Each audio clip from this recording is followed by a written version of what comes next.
Naam, karibu tena mtazamaji katika Sauti ya Uongozi, ikiwa leo ni Jumamosi ya tarehe 8 mwezi wa 11 mwaka 2025, na hapa ni Ndizi TV Africa na kipindi hewani ni Sauti ya Uongozi. Jina langu mie ni Jeff Nyakundi, na leo tuna mambo ambayo tulikuwa tunayazungumza hapa. Mada ya kujadili mara nyingi imekuwa ni gumzo nchini. Masuala mengi tu yakiangaziwa pale ya kielimu, jinsi ambavyo serikali inashughulikia walimu, na bila shaka siasa ambazo zimewekwa katika elimu hii ambayo tunazungumza. Mara nyingi wanasema elimu hapa nchini Kenya ni bure, serikali inasaidia kulipa karo ya wanafunzi, na bila shaka pia mzazi naye anajukumika kufanya pande la kwake pale kuhakikisha kwamba amefanikisha mwanafunzi wake kuwa shuleni. Na wengi wamekuwa wakiuliza, ama tumekuwa tukisikia mitandaoni, na bila shaka tumewasikia wanasiasa wakizungumza wakitaja kwamba mwanasiasa fulani na fulani hajasoma, hajahitimu awe vile ambavyo anafaa kuwa, ama afike kiwango kile ambacho kinahitajika kuwa yeye awe MC ama mwakilishi wadi, awe mbunge, awe rais, awe naibu wa rais, ama awe ni gavana ama naibu wake. Masuala mengi tu ambayo huwa yanaibuka wakati tunakaribia uchaguzi mkuu, na bila shaka wakati uchaguzi unafanywa, haswa tume ya uchaguzi IEBC inapofanya verification ya wale ambao wanahitaji kugombea vio hivyo tofauti tofauti. Na kile ambacho tunajiuliza leo hii ni je, kiwango cha elimu kina hadhari gani katika uongozi wa taifa na haswa jamii? Na bila shaka swali lingine ni je, ni lazima mwanasiasa awe amesoma sana, ama uongozi tuseme ni kipawa ama ni kipaji kutoka kwake Mwenyezi Mungu? Na je, elimu ndicho kigezo muhimu zaidi cha uongozi bora? Maswali tu mie nilikuwa najiuliza wakati nilikuwa nafanya maandalizi ya kipindi hiki. Na katika studio zetu tunaye mgeni mahiri, tumutaje mchanganuzi na wa masuala ya kijamii na mtetezi wa haki za wananchi, na bila shaka ni mwalimu na anaelewa kidogo masuala ya kisiasa, Bwana Nyombera Chacha, ambaye ametoka katika kaunti ya Migori kuja kuzungumza nasi katika mjadala wa siku ya leo, mahojiano elimu siasani. Karibu sana ndugu Chacha. Karibu katika studio zetu za Ndizi TV Africa. Na tunapoendelea kusonga mbele, mtazamaji ambaye uko pale nyumbani, mahala popote pale unatupata, utakuwa unazungumza nasi kupitia mitandao yetu ya kijamii, na bila shaka kutuma ujumbe mfupi katika nambari 21575. Hapo ndipo tutakuwa tunapiga gumzo, nami nitakuwa nikisoma jumbe zenyu, na bila shaka maswali ambayo mtakuwa nayo yanayohusiana na sekta hii ya elimu, na bila shaka siasa ambazo zimo pale. Na wakati huu basi nimpe nafasi mgeni wangu Bwana Nyombera Chacha, kwa wale ambao wanakufuatilia moja kwa moja kutoka maeneo haya ya Nyanza, eneo lile la Migori, kwa mara ya kwanza. Unaweza jieleza vipi kwa kifupi, wewe ni nani na unajihusisha na nini? Karibu. Asante sana Bwana Jeff, asante sana runinga ya Ndizi. Mimi naitwa Nyombera Chacha. Nyombera Chacha ni mwalimu wa Kiswahili na historia. Na pia Nyombera Chacha ni kiongozi wa kispoti, na pia vikundi mbalimbali vya walimu, na pia ni mgombea katika chama cha KUPPET. Na nimetoka Migori ambako Ndizi TV imekuwa na mashabiki wengi, imetamba kote nchini, mpaka pale kwa majirani wetu Tanzania. Karibu sana. Asante. Na tukianza mjadala wetu kwa kifupi, tukiangazia masuala ya elimu na uongozi. Naam. Je, elimu inahusiana vipi na ufanisi wa mtu kuwa kiongozi? Mara nyingi watu husema kwamba uongozi hutoka kwa Mungu. Ndiyo. Na viongozi wengi mara nyingi huwa wamejengwa na Mungu. Lakini pia huwezi kuwa kiongozi mzuri kama huna elimu. Kwa sababu mambo mengi ambayo yanahusiana na uongozi lazima yahitaji mtu awe na uwezo wa kusoma, kutengeneza bajeti, kufanya hesabu, kuzingatia sheria na mambo mbalimbali. Lakini ukisema kwamba wewe ni mbumbumbu mzungu wa reli, uelewi be wala te, hujui kuhesabu, huwezi kufaulu katika uongozi, mwisho wa siku utaibiwa. Na tukiangazia katika siku za nyuma ambazo zimepita, mababu zetu, babu zako hawako wamesoma sana, lakini tukiangalia enzi hizo na sasa hivi, tukicompare the two maybe nitaje ni centuries ambazo zimepita, wakati tulikuwa tuna uongozi bora tukiainisha na uongozi wa siku hizi. Je, ni kipi kile ambacho kimebadilika, kimefanya watu walio uongozini? Ndio unaweza pata kuna watu ambao wamesoma shuleni, alienda akasoma akapita vizuri, amekuja kwa uongozi lakini hafanyi vema. Na kwingineko ukiangalia miaka ya nyuma utapata kulikuwa na mzee ama kijana kwa wakati huo alikuwa kiongozi, akaongoza vizuri, akafanya maendeleo kwa watu wake. Tofauti ni ipi ambayo tunaona sasa hapo katikati? Unajua kila kuchapo huwa kuna mabadiliko. Hatuwezi ishi enzi za zamani zile za mawasiliano ya moshi, ngoma na kadhalika. Tumekuwa na teknolojia. Awali ukikumbuka hata miaka ya 90 nyuma kukuwa na simu. Siku hizi kuna simu. Kwa hivyo huwezi kujaribu kufanya kwamba utaishi bila mabadiliko. Mabadiliko ya sasa tukiangalia hata nchi za nje kuna tofauti kubwa sana. Kwa sababu ukiona kama Marekani siku hizi hata watumii nguvu kupigana. Wanatuma vifaa. Wanajeshi wao hawauawi. Kwa sababu wameshakuwa kielimu na kiteknolojia. Na teknolojia inaendana na masomo. Kwa hivyo ili uwe kiongozi mzuri wa kisasa lazima uwe na masomo. Kiasi fulani cha masomo lazima uwe nacho. Na ukiangalia maendeleo ambayo yanafanywa na sasa hivi na ukiona enzi hizo ambazo zimepita, unaona pale ndio tupo na tunayo teknolojia ambayo huwa tunatumia, lakini kidogo tukiainisha kidogo viongozi wengi wamekuwa ni watu ambao nitaje kuwa wajanja zaidi. Kuna ujanja kwa sababu unajua Afrika haiwezi kwenda bila ujanja. Na kwa nini unataja hivyo kwamba haiwezi enda bila kufanya ujanja? Kwa sababu Afrika haiwezi kwenda bila ujanja, kwa sababu kuna watu unakuta kwamba amekuwa na ushawishi na hana elimu. Kwa hivyo anatumia njia mbadala na fishe kuhakikishia umati wa watu kwamba labda amesoma, anaweza kutumikia watu, anaweza kufanya maendeleo, anaweza kumanage resources vizuri ili kuwashawishi wananchi. Lakini kiukweli ni kwamba huyu mtu hana elimu. Basi tunapoendelea kusonga mbele, mpenzi mtazamaji, kile ambacho tunaangazia ni elimu siasani. Kuna mengi ambayo yamekuwa yakitajwa. Kuna yale ambayo serikali inajaribu kufanya hapa na pale, na kuna yale ambayo watu jiuliza, je, huyu ambaye tumemteua kama kiongozi ametajwa kwamba hajaenda shule? Wakati mmoja tukasikia ama tukamsikia aliyekuwa waziri wa usalama wa ndani Daktari Fred Matiang'i akitaja kwamba kuna baadhi ya viongozi ambao huenda katika vyuo tofauti na kununua vyeti vya kuonyesha kwamba walisoma. Na ukweli ukifuata unapata kwamba watu hawa ambao wametajwa kwamba wamenunua vyeti hawajaenda darasani. Huyo mtu hajaionekana. Maybe chuo hicho tu anatembea kufanya mazungumzo na marafiki zake pale, kisha baadaye wanapanga vile ambavyo atapeana pesa, apewe cheti, aweke katika graduation list. Lakini ukifuata moja kwa moja utapata kama mtu huyu alisoma darasani, hakuenda hilo darasa ahudhurie vile ambavyo inahitajika katika mfumo wa elimu hapa nchini. Tukaona baadhi ya vyuo vikafungwa na mabehewa yale ambayo yalikuwa yanafunguliwa yakafungwa. Akasema kwamba fungua kile ambacho mtakuwa mnaweza.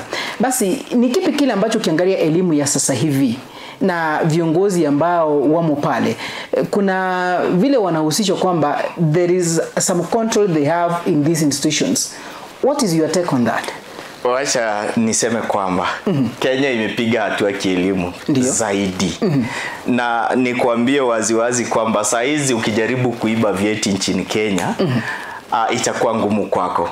Kwa sababu vile vyuo ambavyo tunavyo nchini Kenya, bila kwenda pale usome, ufanye mtihani, sidhani kama utakuwa kwenye data zao. Ndio maana tukiona hata kuna kiongozi mmoja na ushawishi mkubwa amekuwa katika serikali ya Uhuru na yuko kwenye serikali ya Ruto.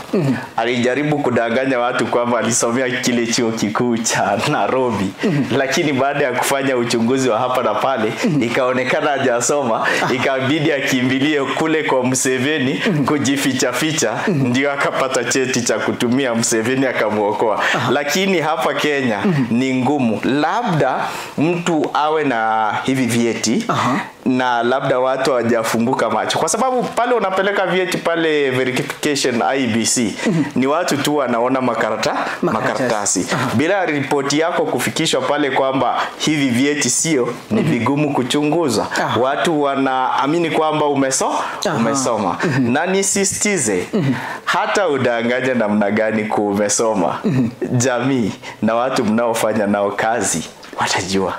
Kwa sababu leo ni foji kuwa mwanahabari. Hakuna darasa ambalo ulihudhuria kuonekana. Nitaanza kutangaza kwa njia ambayo nitavuka zile sheria ambazo zinakinga viwango ambavyo unaweza kufikia kutangaza, na mwisho wa siku nitapigwa pingu, na baada ya kupigwa pingu watu watanicheka. Juzi kwenye koti zetu za Kisii kulikuwa na mawakili feki pale. Ni kweli? Walipatikana na kila mtu aliona.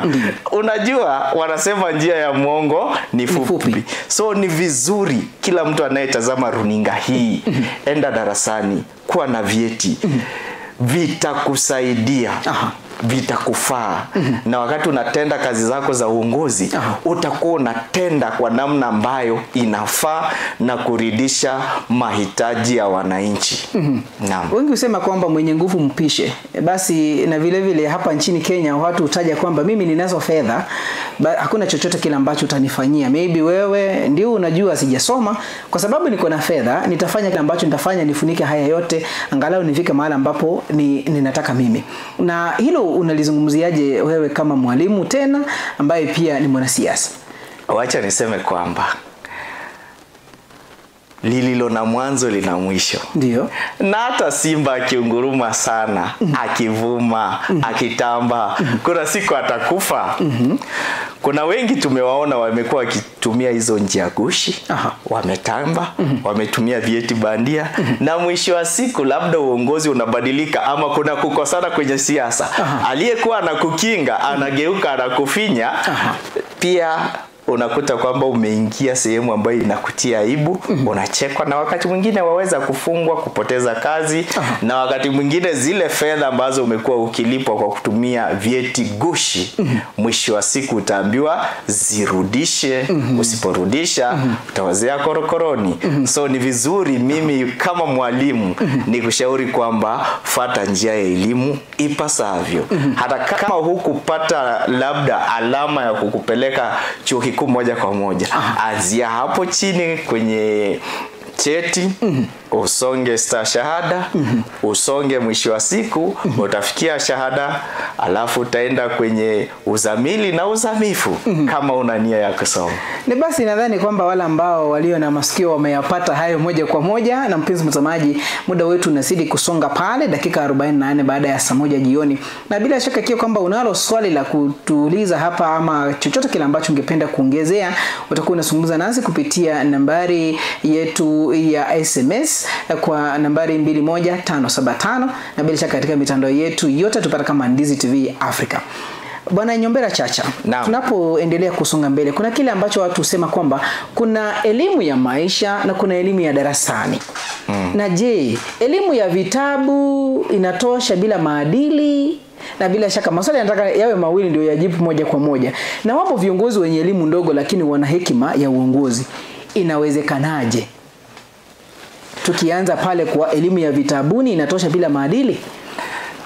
Wacha niseme kwamba hizo ni elimu mbili ambazo mtu anafaa kuwa nazo. Kuna elimu ya vitabuni ambayo inapeanwa darasani. Ndio. Na kuna elimu ya maisha ambayo inaanza pale nyumbani, na nyingine inatokana na hekima, na nyingine inatokana na kutangamana na watu. Elimu hizi zote mbili zinafaa. Ndio maana unaweza kuamka leo ukute kwamba kuna mtu amesoma elimu ya vitabuni, lakini ukimpa fursa azungumze na watu wale ambao labda hawakufanikiwa kwenda shuleni, anaweza kuwakosea. Unaona?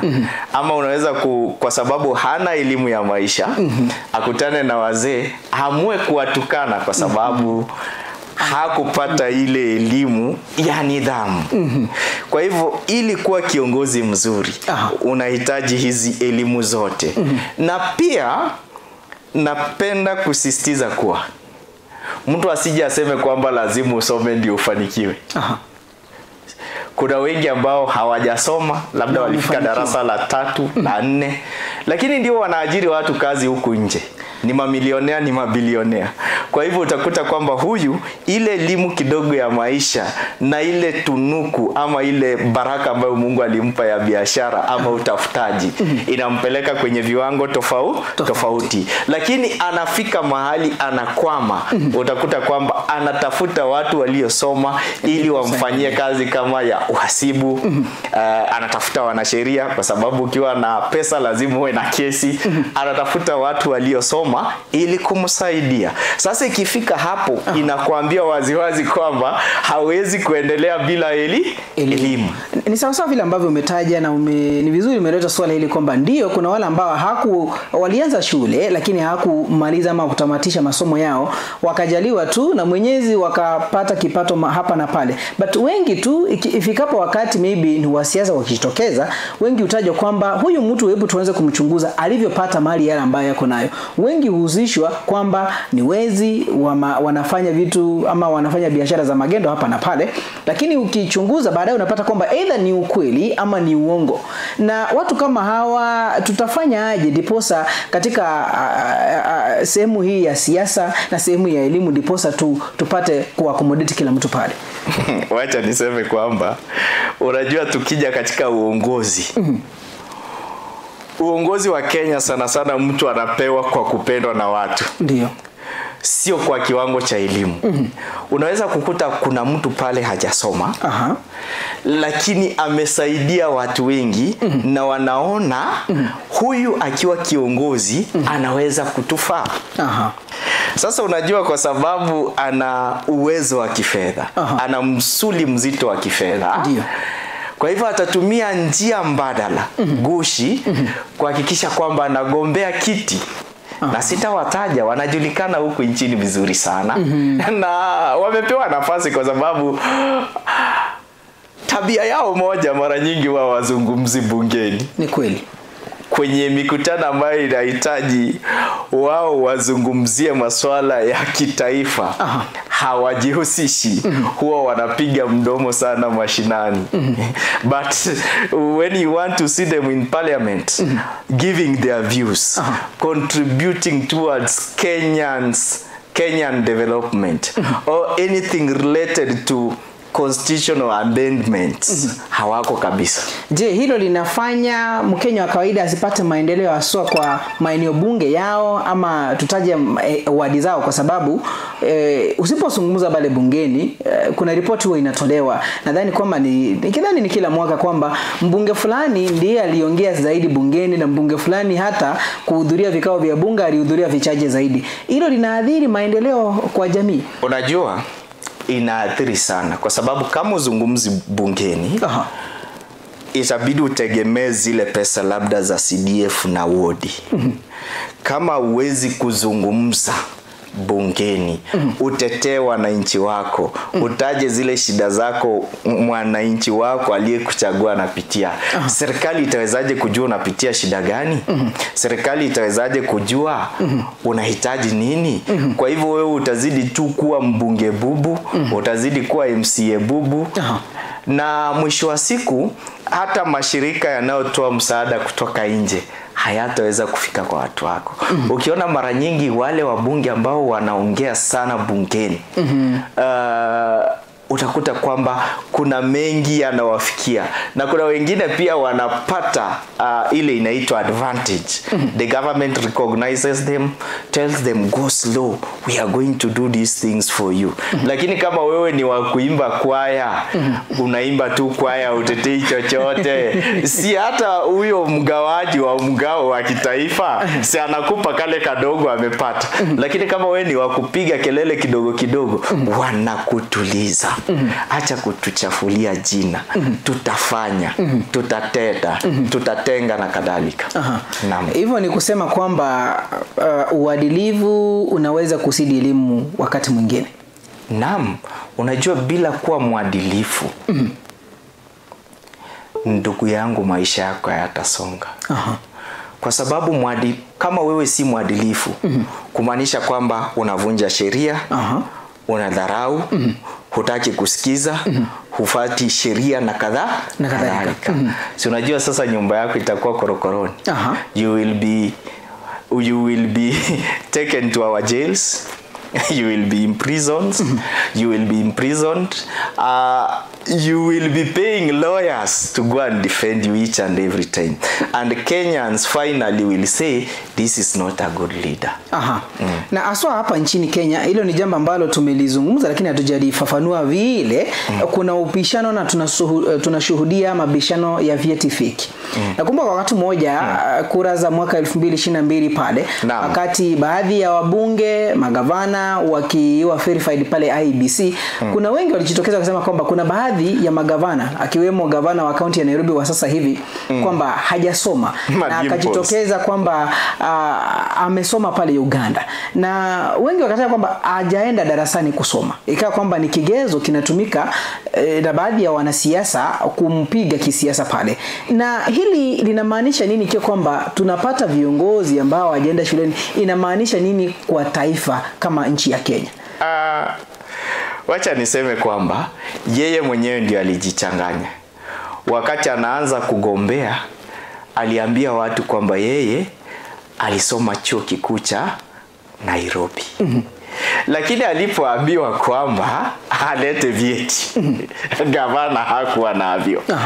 Sasa kwa sababu alikuwa kwenye mrengo wa serikali, sina wana urafiki huko kwa jirani Museveni, wakaongea na Museveni, na unajua Museveni ni sheria ya Uganda.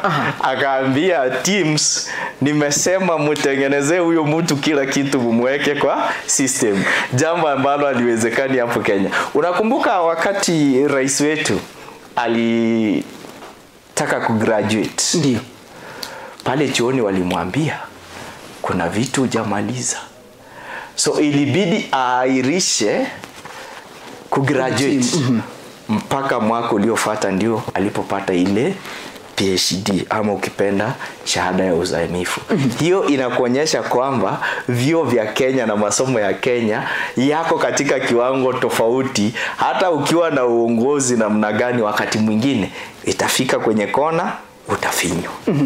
Na bila shaka ukiwa kwamba wewe unazo fedha, unaweza zitumia kupata tu vyeti hivyo, iwe ni nchini ama taifa lolote la hapa Afrika Mashariki ama popote pale ambapo ungependa kwenda kusoma.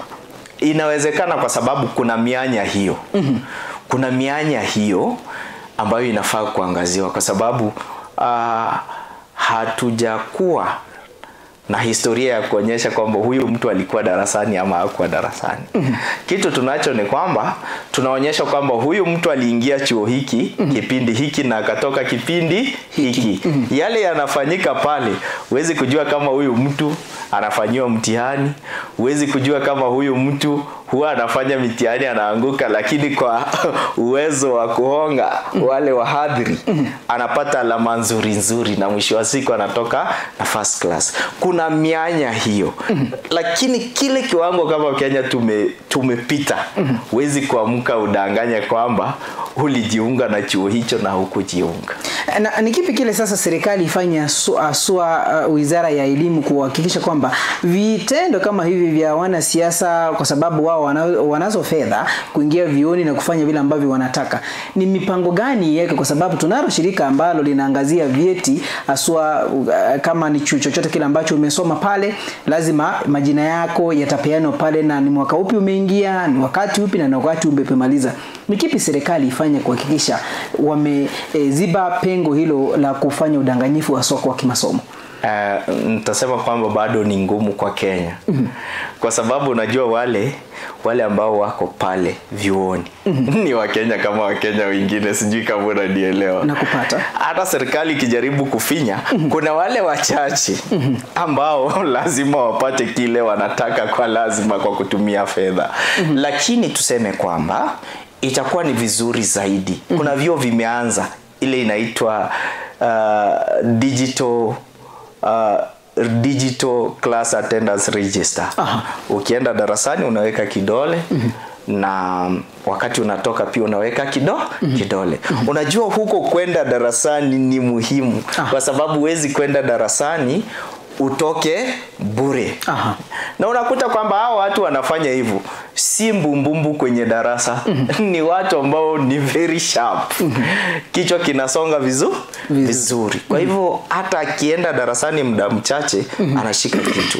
Lakini tuhakikishe kwamba serikali ihakikishe kwamba hawa watu wanaenda darasani. Hata kama ni hiyo 75% class attendance wawe. Hata kama ni online classes hao watu serikali hakikishe kwamba wako darasani. Kwa sababu siku hizi kuna vyuo unakuta huko Marekani unasoma online kwa chuo cha Kenya. Huko Kenya unasoma chuo cha Marekani.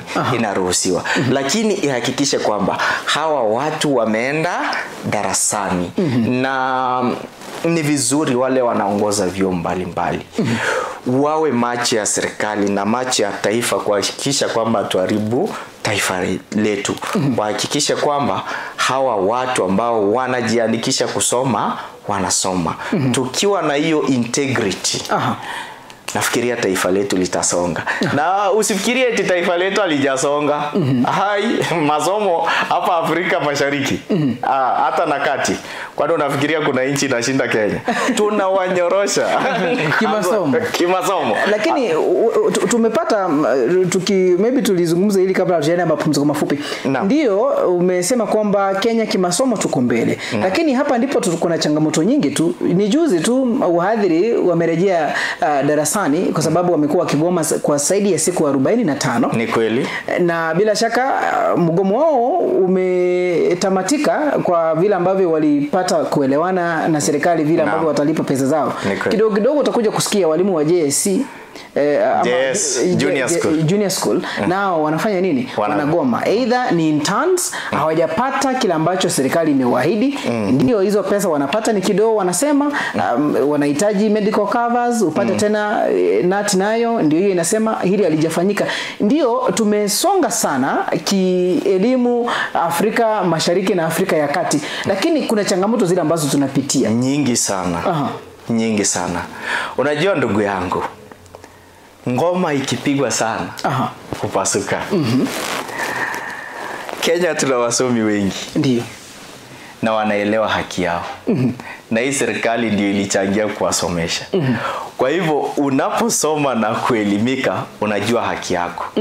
Na serikali ikitoa ahadi ya uongo ndio maana unaona kama hawa wahadhiri waligoma. Ndio. Waligoma kwa sababu ahadi ambayo walipewa na serikali kuwa wangelipa hawakulipa. Serikali haikupatia swala hilo priority, kipaumbele. Walikuwa wanashughulikia masuala mengine wakasahau mambo ya wahadhiri. Na imekosti wanafunzi sana kwa sababu hizo siku zote uko shuleni unakula, unalipa rent. Na unajua kuwa chuoni ni njaa, ni mateso. Pale kwa chuo ni omena ama tuseme ni mchele mkavu. Omena ina nyanya, mchele mkavu. Siku ya sherehe labda ni siku umepika spaghetti ama kuna nyingine hapo inaitwa sosi. Sosi msiseme na wamaketia bidhaa yenu. Maisha pale ni magumu. Sasa unakuta a comrade has suffered for all those days. Yes. And now, if I may ask, why should you go somewhere, give 1 billion, 50 million, and yet the lecturers are not in class? What is your priority? Ni makosa serikali imefanya, lakini nashukuru wamerekebisha. Sasa wanafunzi warudi darasani, wapige kitabu. Nyinyi muendelee, someni bwana, ni wakati wenu wa kusoma. Hata msipokuja Christmas hatuna shida. Ndio umetaja ndio serikali imerekebisha. Tena swala hili tuliliona kwa madaktari. Ndio waligoma wakafanya mazungumzo wakaelewana. Kabla nifike hapo kwa madaktari. Ndio. Umetaja JS. Hao walimu wa junior school wamepewa kazi. Ndio. Kuna wale ni PNP, permanent and pensionable, na kuna wale interns. Hawa walimu wa PNP na interns wamekuwa wakilia sana kwa sababu wamewekwa wasimamiwe na wale walimu tunaita head teachers wa primary hoi. Na hawa walimu wamekuwa wakilia wakipiga nduru kwamba wananyanyaswa. Sina walimu wote ambao ni hois bad, lakini wengi wao wanawanyanyasa. Na sauti yao imesikika na wamelia sana kwamba they want autonomy, they want to be independent. Sasa na kunyanyaswa huko ambako unataja ni kunyanyaswa namna gani? Nitaeleza. Cha kwanza kuna kusomewa misomo, kufokewa.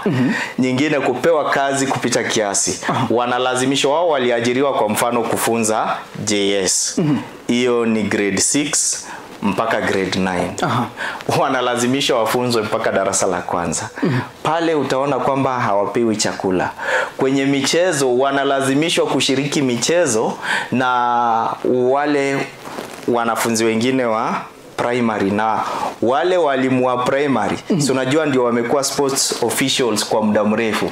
Sasa wamewaambia nyinyi mkae kando walimu wa JS, sisi ndio tupo tuwaongoze. Ni kusema kwamba hakuna njia ambayo serikali kupitia Wizara ya Elimu imepanga namna mambo haya yanafaa kufanya, kwa sababu ndio wewe umeletwa katika jumba hili ukafanya kazi pale. Kuna mipangilio, wanasema kwamba ukienda kwa Waroma ufanye vile ambavyo wanafanya. Umefika pale umeona hili na hili na hili, umepewa masharti ya kuwa kwa jumba hili. Na maybe unapaswa kuuliza hiki kinafanywa hivi na mimi sijakubaliana nacho, tufanye namna gani? Unajua, hakuna mwelekeo ambao unapaswa kuwa pale. Acha nikwambie.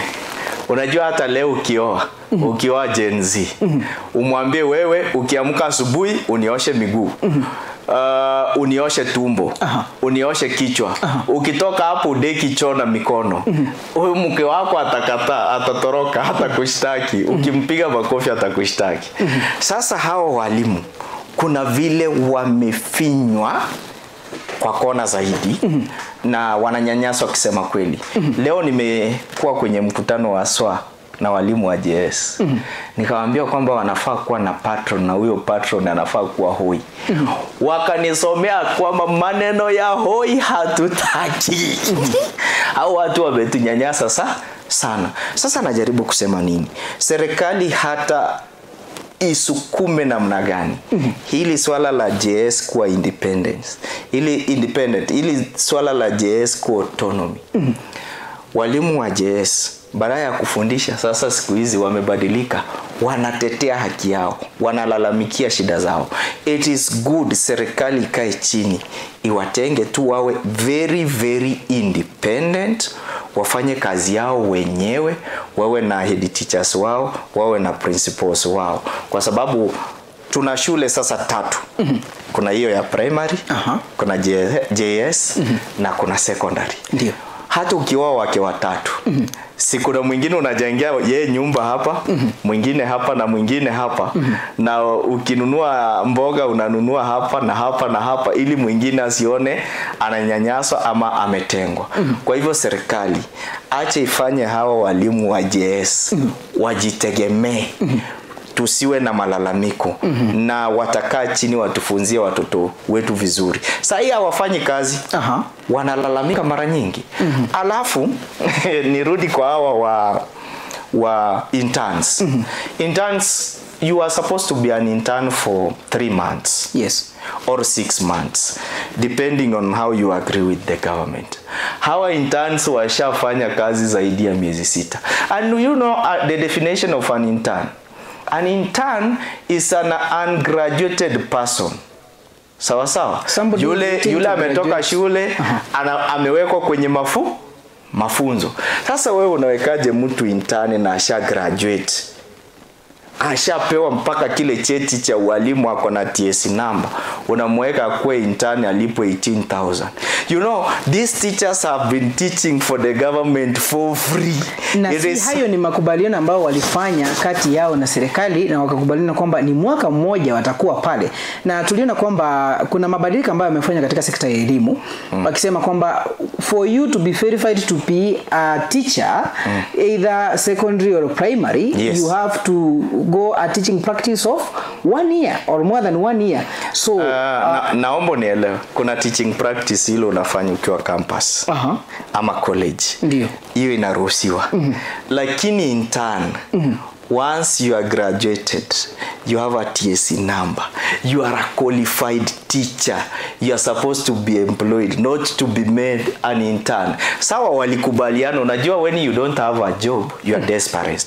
And two wrongs cannot make a right. Serikali imekwambia kuja tukuweke intern miezi 6, tutakupatia kazi. Sawa sawa.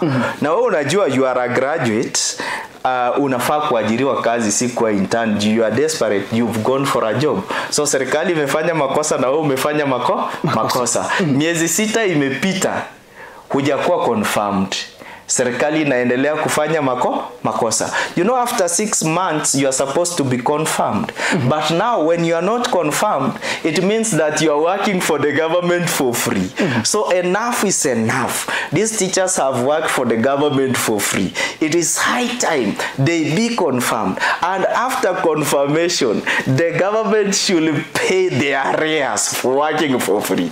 Unaona, baada ya miezi 6 kupita, hiyo ya 7 hata kama umefanya miezi 24, you are working as a permanent person. Serikali ilipe. Na serikali hii ya Mheshimiwa William Samoei Ruto ndiye ambayo imetaja kwamba imewaajiri walimu wengi kuliko serikali ambazo zimepita siku za nyuma, na wametaja kwamba wataendelea kuhakikisha kwamba by the end of their term ya 2027 watakuwa na wameajiri zaidi ya walimu 1,100.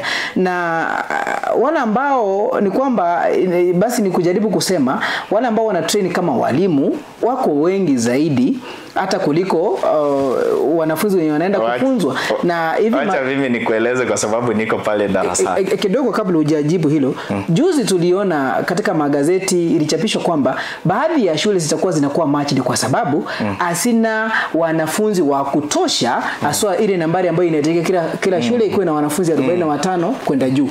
Kuna shule ambazo zitakuwa matched pamoja. Meaning kuna some institutions ambazo hazitakuwa zina exist because before then they were there, but now because of the number of students ambao wamepungua, zitakuwa matched pamoja. Na hizo shule sasa kama zilikuwa 3 eneo hilo na moja iko na wanafunzi 30 na nyingine iko na wanafunzi 30, watafunga moja waweka wanafunzi sehemu moja. Na hiyo ni baadhi ya mipango ile ambayo tumesikia serikali inafanya. Kuna jambo ulikuwa unalisema, sasa serikali inapaswa kufanya nini kuhakikisha kwamba swala hili la walimu limesuluhishwa? Umeniuliza maswali mawili kwa pamoja. Ndio. Wacha nimalize hilo la walimu. Unajua wakati mwingine hiyo namba ambayo serikali inasema imeajiri inaweza kuonekana kubwa kwa kutaja. Ndio. Lakini ujue kwamba population ya Kenya imekuwa kubwa. Wanafunzi wa Kenya ni wengi sana. Unaona? Ukiangalia wale watu wanafanya KCSE kama size ni wengi. Wale wamefanya grade 6 ni wengi, grade 9 ni wengi.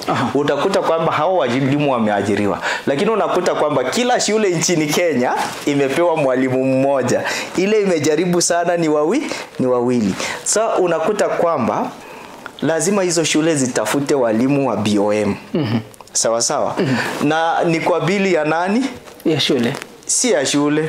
Shule ni mzazi ndio analeta pesa. So wale wazazi wanaambiwa watoe pesa zaidi.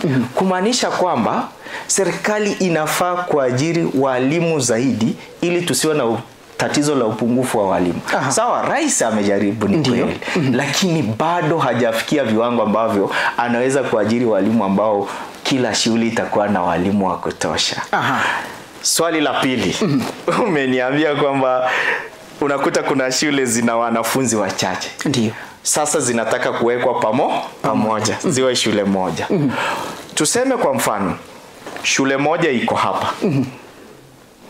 Hiyo ambayo ina wanafunzi wengi ambayo hii inafaa ipelekwe iko kilomita 10 kutoka hapa ambapo hii ilipo.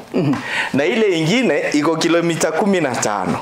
Unajua hiyo ni njia mojawapo ya kuambia hao wanafunzi hamtasoma. Kwa sababu wanafunzi wengi wa Kenya ni maskini. Ukifunga hiyo shule kwa kijiji, utafanya hao wanafunzi atembee kilomita 10 kwenda kusoma. Hebu jiulize msichana aliye Barehe kila siku anatembea kilomita 10 kwa sababu umefunga shule yao. Na hapo nje kuna vishawishi kama bodaboda. Ametembea amechoka. Hapo nje kuna njaa. Amekutana na mtu amemwambia atamnunulia chips mayai. Alafu mimba. alafu ndoa ya mapema, alafu wengine watachoka waache shule, hata wavulana, kwa sababu wewe kutembea kilomita 10 kwa sababu ama unalipa nauli ya kilomita 10. Cha kufanya ndio ni mazingira hayo ambayo yamefanya labda kuna vita, ama population yapo ni wachache, ama hawapendi masomo, lakini kuna wale wachache wako pale wanahitaji masomo. Sasa serikali ni jukumu lao, wawe wawili wawe watatu katika eneo hilo, wapewe elimu. Kwa sababu kwa mfano utolewa hapa ndio Ndizi TV. Sawa sawa. Unaenda kusomea Suneka. Na ni siku ya KCSE. Kupiga mguu kurudi. Itabidi uende kupanga huko. Ndio. Uishi hapo. Ukienda kupanga pale, nani anakuchunga? Hamna. Nani anakuangalia? Nani anajua nani amekuchukua kama we ni msichana? Nani anajua siku hizi wavulana wanachukuliwa na kina mama? Wacha hizo shule zibaki. Unajua ni kama niseme, kuna ile tunapeana kwamba kuna shule nyingine na wanafunzi 1000. Ile workload ya wanafunzi 1000, hata kama class moja ina wanafunzi 90, si ni mwalimu mmoja anafunza? Ndio. Sasa badala ya kusema hao walimu wawili wangefunza ili shule ya 90, tuna donate mmoja aende kusaidia wale wako wachache. Lakini sasa ikifika kama wanafunzi wamebaki sasa chini ya 45, tuseme chini ya 10, we can sacrifice this 10.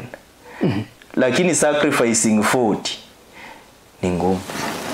Basi tunapozidi kusonga mbele, mpenzi mtazamaji, mazungumzo haya ikiwa kwamba mada elimu siasani hapa Ndizi TV Africa katika kipindi Sauti ya Uongozi. Ningependa kuchukua mapumziko mafupi, kisha baadaye tukirejea kile ambacho tutakuwa tunaangazia ni kiwango cha elimu kuwa sharti la kugombea kiti chochote kile hapa nchini. Hilo ndilo tutakuwa tuliangazia, kisha baadaye tutaangazia changamoto kwa wanasiasa wasiosoma sana, na tutakuwa tunaingia tuone jumbe zile ambazo umezituma, na kumbuka utakuwa unazungumza nasi kupitia nambari ya SMS kwa nambari 2 kwa nambari 2 kwa nambari 21575 hapo ndipo tutakuwa unatuma ujumbe mfupi, kisha baadaye nitakuwa nikiangazia jumbe zako na maswali ambayo unayo ama kile ambacho ungependa kuzungumza ama kuongeza katika mazungumzo yetu. Mgeni wetu ambaye tuko naye studioni ni Mheshimiwa Nyombera Chacha kutoka kaunti ya Migori. Usiende mbali, nitakuwa nikirejea hivi punde.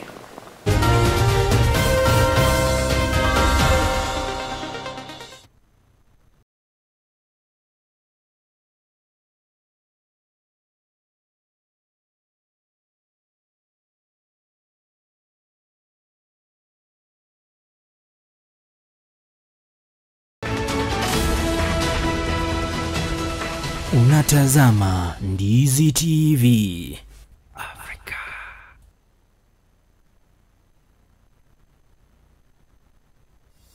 Being healthy is a strive everybody longs for.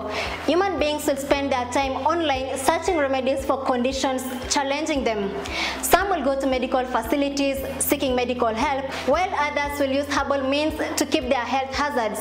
I am Chemutai Kirui, and every week on Afya Yetu, we open the doors for life-changing conversations from wellness and nutrition, preventing diseases, managing chronic illnesses, and even mental health. We bring expert advice, real-life stories, and practical solutions that touch every part of your life. Join me, Chemutai Kirui, on Ndizi TV Africa Afya Yetu Health Show every Friday from 7:30 to 8:30 p.m.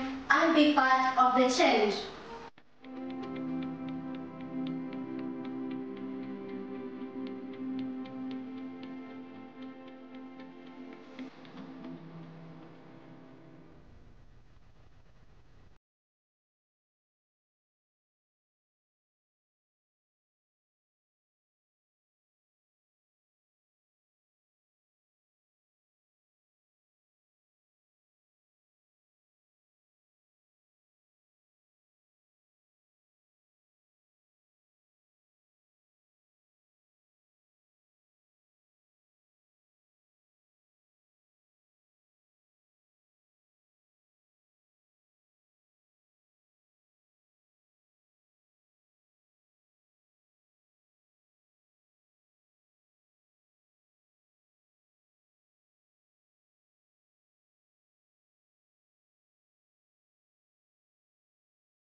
Unatazama Ndizi TV Afrika.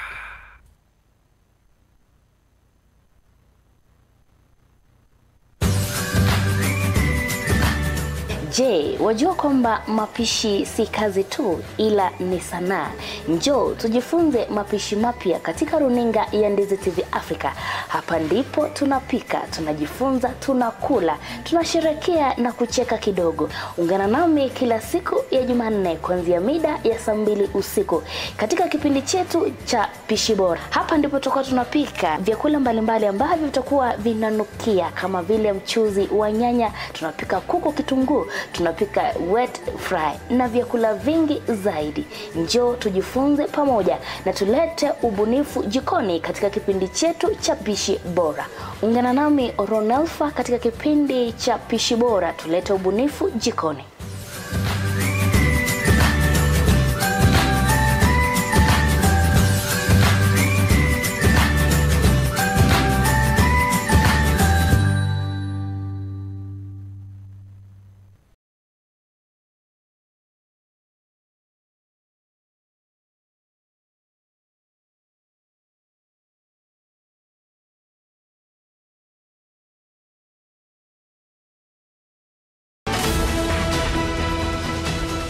Unatazama Ndizi TV Afrika.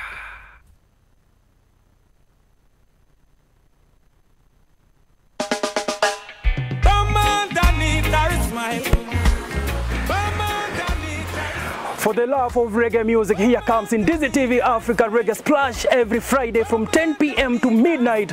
I, the Rastaman in the heart, wanna take you through this Reggae Splash show every Friday from 10 p.m. to midnight. I, the Rastaman in the heart, Bayasoke Mualas Mosinto, wanna be with you, and also I wanna bring you biographies for all these reggae artists live from Jamaica. Don't miss out. Boom, boom, boom. It's been a long, long time now since we groove together like this. A different vibe is in the air, reggae music again. Baby, things change. Sunset, sunrise, this is the last time. That's the way.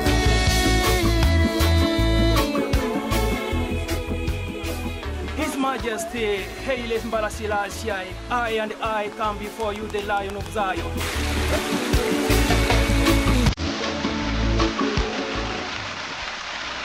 Don't miss Reggae Splash on Ndizi TV Africa.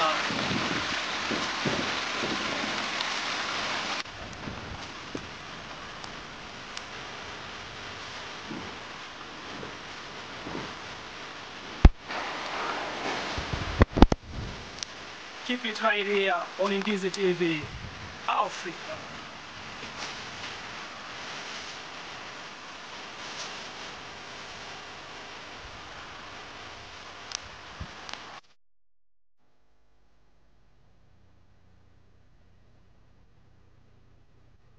Mteja mpendwa, ni wakati sasa wa kujinyakulia aina ya flash disk kuanzia 8GB, 16GB na vilevile 32GB. Vilevile earphones, wireless headsets, unajipatia wireless microphones tofauti kwa bei nafuu. Yale ambayo unafaa kuyafanya hivi sasa ni kwamba unapiga simu kupitia nambari 0739318606. Yote unayapata kwa bei nafuu popote ulipo.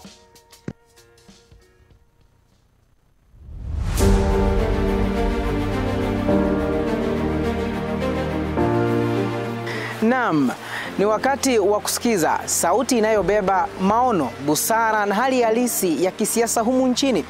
Karibu katika kipindi Sauti ya Uongozi. Hapa tutakuwa tunazungumza na viongozi kujieleza katika hali halisi ya yale ambayo waliahidi kuyafanya, na bila shaka kukupa wewe mtazamaji nafasi ya kuzungumza kama mwananchi wa kawaida kwa yale ambayo waliahidi kuyafanya katika maendeleo humu nchini. But after making the payment, they delete it. Now, what kind of accounting is that? Because you are supposed to maintain the details of whoever you paid, so that the figures can balance. Watu ambao wanafanyiwa sio kwamba ni wale wananchi wote ambao wako pale wanafanyiwa ile funding, ni makundi haswa. na zile pesa kufika katika makundi ikamfikia mwananchi yule ambaye alikuwa anachangiwa akapata kiasi kidogo cha pesa, ina maana kule kuzurula, ule msururu wa kuzunguka inakuwa ni kama ni null and void kwa mwananchi, anaiona kwamba analagaiwa. If you graduated in 2016 and somebody graduated in 2020, the 2016 was to be given priority to get that job. But nowadays, members of parliament have taken over. They get the letters, they dish them in funerals, others they sell them to the highest bidder. Kila wiki tutakuletea mahojiano ya kina na viongozi kutoka sekta mbalimbali na jamii kwa ujumla. Je, unajiuliza maswali ni kipi ambacho kinajiri nyuma ya pasia la uongozi? Basi hapa ndipo unapaswa kukaa mkao wa kutazama na kusikiza. Usikose Sauti ya Uongozi kila siku ya Jumamosi kuanzia saa 1 jioni hadi saa 3 jioni. Ndani ya Ndizi TV Africa, nami Jeff Nyakundi. Sauti ya Uongozi. Tunazungumza, tunajenga, tunabadilika.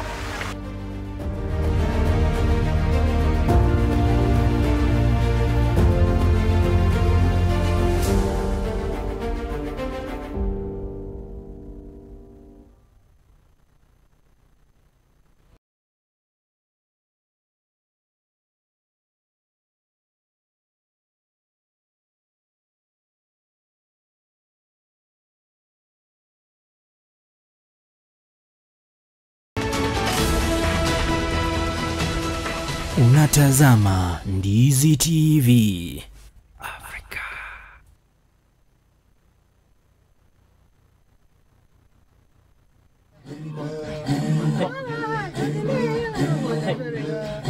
Kila jamii hapa Afrika.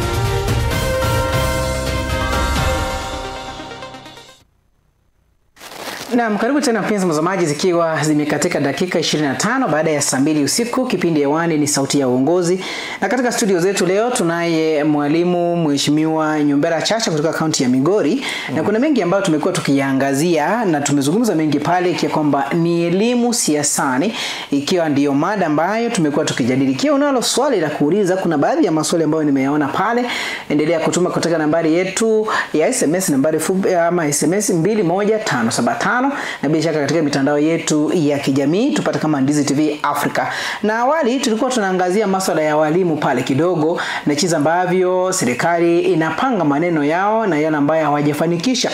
Na tukienda katika mapumziko nilitaja kwamba tukirejea tutakuwa tunaangalia kiwango cha elimu kuwa sharti kwa mgombea yeyote kwa kiti chochote kile. Na ni swala ambalo linafaa kujadiliwa zaidi, lakini kwa muda ule ambao tuko nao ni hilo ndilo ambalo tutakuwa tunaangazia. Je, sheria inapendekeza kwamba degree kwa baadhi ya nyadhifa za viongozi ambao wanapaswa kuteuliwa hapa nchini, na hii itaweza kuboresha uongozi ama itawatenga vijana na watu wa hali ya chini hapa nchini. Tuanzie hapo mheshimiwa, karibu. Asante sana bwana Jeff. Asante sana tena runinga ya Ndizi. Kusema kweli, kama nilivyotangulia kusema, Kenya ina wasomi wengi, Kenya ina wajanja wengi, Kenya ina werevu wengi. Ndio. Ni vizuri unapoongoza uwe na hicho cheti. Kwa sababu huwezi kuwa unaongoza, kwa mfano wewe ni kiongozi wa elimu, waziri, alafu elewi chochote katika elimu. Huwezi kuwa unaongoza wizara ya afya na huna uelewa wowote wa afya, hata kwamba mtu akiugua anafaa kupewa Panado.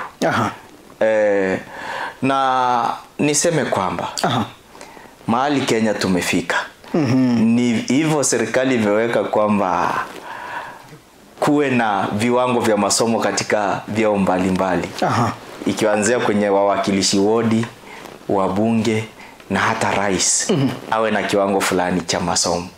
Inafaa sana, itatusaidia sisi katika taifa tunapofanya maendeleo na tunapoendeleza mikakati yetu kama nchi, kitaifa na kimataifa. Naam.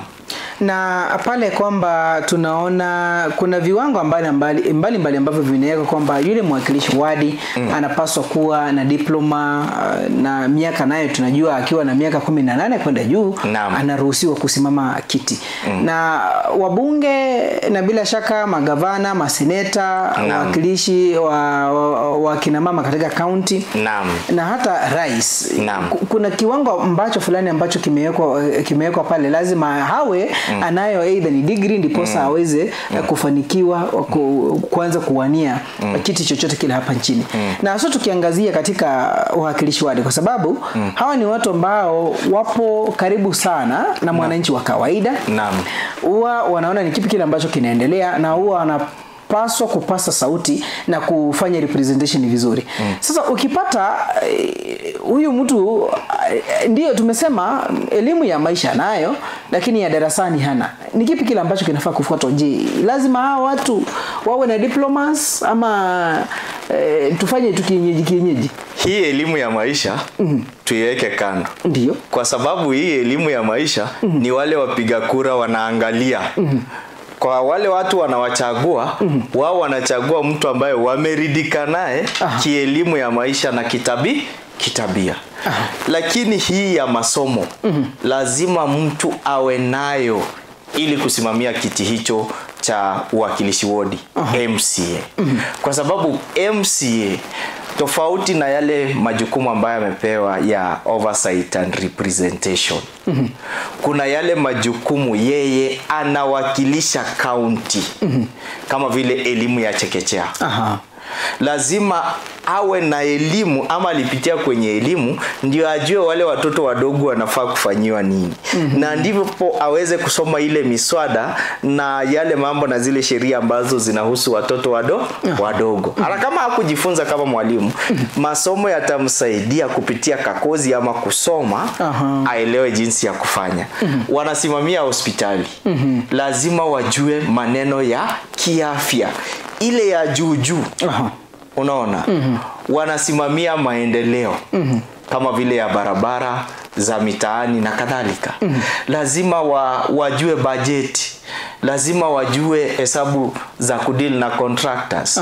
Sasa wewe huna uelewa wowote, si utaacha pesa za wananchi ziliwe bure. Alafu mwisho wa siku ukiulizwa utasema ni vile sikujua. Unakosaje kujua na wewe ndio mwakilishi wodi? Wewe ndio unafaa kuwa nambari 1 katika kufahamu. Kwa hivyo hakuna vile utakuwa na utendakazi mzuri kama elimu ya kisomo haipo. Ni vizuri kwamba umetaja hapo, naona kwamba baadhi ya changamoto umeziguzia pale, lakini hilo ndilo ambalo tunalizungumzia kwa sasa hivi, kwamba changamoto kwa wanasiasa ambao hawajasoma sana. La kwanza umetaja kuhusiana kutoelewa bajeti, kuna kukosa uwezo wa kuchambua sera katika bunge la county ama bunge la kitaifa na bila shaka bunge lile la seneti pale, na kuna kutegemea washauri kupita kiasi. Na sasa wewe unaonaje uongozi wa sasa unahitaji kiwango gani cha uelewa, ile kuelewa kile ambacho mtu anafanya wa masuala ya kiuchumi na kisheria? Kwa sababu hata rais mwenyewe tunamjua ni mtu ambaye amesoma, ni daktari, lakini tumeona pale ameajiri economic advisors wa advise ili ndilo tulifanya hivi na vile, hata kama wakati mwingine wa Kenya tunasema kwamba hilo hatuoni kama linatupeleka sawa. Unaonaje uongozi wa sasa unahitaji kiwango gani cha viongozi ambao wanapaswa kuelewa mambo ambayo wanayafanya? Mimi nasema kwamba siwezi kutaja kiwango ambacho kinahitajika. Ndio. Lakini kwanza mtu awe na ile inaitwa basic education. You must have a certificate for primary education and secondary education. Once you attain a diploma, a degree and above, I think you are eligible to at least represent, because at least you have something in your head, in your brain, in your understanding that you can at least tell Kenyans their skills you have, you can deliver something. Yes. Lakini kama huna chochote ndugu yangu, utakuwa mtegemezi. Too dependent on others. Utategemea washauri, utategemea watu wa kufanyia majukumu yako, na utakuta kwamba mtu anakuja kukufanyia jukumu lako. unakuta jukumu lingine ni la kisiri. Una uhakika gani kwamba atakufanyia vizuri? Na ndio maana mara nyingi watu wanasema rais anawashauri. Lakini utakuta kwamba mara nyingi rais ndio anawashauri kitu atafanya.